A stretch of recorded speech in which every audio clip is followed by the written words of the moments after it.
content that will eventually live on the internet, you are definitely going to encounter a good amount of both positivity and negativity. Even content that seems universally loved will attract trolls that have to tell you how much you suck for some reason. And even if your content does suck, you will still have people that will tell you that it's amazing. This is true for all forms of art. No matter what the context is, the market will both love and hate your content at the same time. And take it from someone who surveys a pretty large portion of this market, the drum market that is, you will see more of these positive and negative behaviors as your fan base or your pool of viewers grows. If you get 10,000 views on an Instagram video, for example, that's gonna come with about 20 comments. And on average, 18 of these will be relatively positive and 1 or 2 will be relatively negative. Now here's where this gets tricky. For me, I can frame this fact in a couple of different ways. If I said to you that I get mocked and made fun of every single time I post on Instagram, that is weirdly true. Almost every time I post something, there will be someone that tells me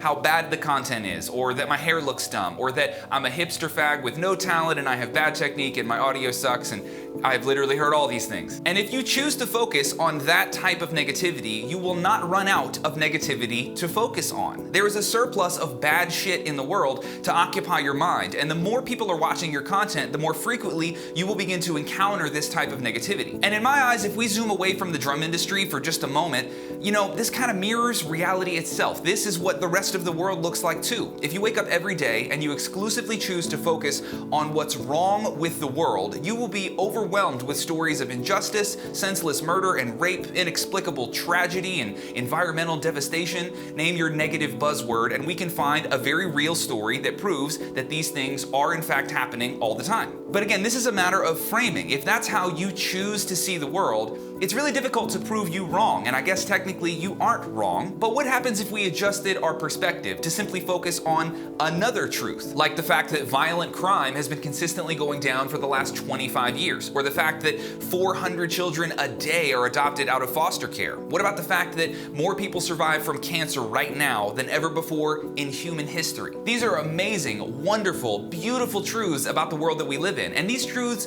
coexist with all of the evils in the world. And every day you have the choice of what you want to focus your mind on. There will always be a surplus of positivity and negativity. Now bringing this back to content creators, we have the same choice about how we perceive the world's reaction to our art. There will always be positivity, even if that's just your grandmother sharing a Facebook video of your most recent drum cover, or some internet stranger dropping a heart and a fist bump emoji. And at the same time, there will always be negativity. If you haven't been mocked for something yet or called a name by a troll account, trust me, that is coming. So in my eyes, this all boils down to how you personally manage your focus and your reactions to the world around you. I know it's easy to focus on negativity when it's presented to you so regularly, and I can easily tell you that no matter what I post, someone will say it sucks, every time without fail. That's true. I could also tell you that people are murdered by psychopaths every day, because that's true, I guess. But we need to remind ourselves that these are somewhat incomplete truths, because they both require that we ignore all of the other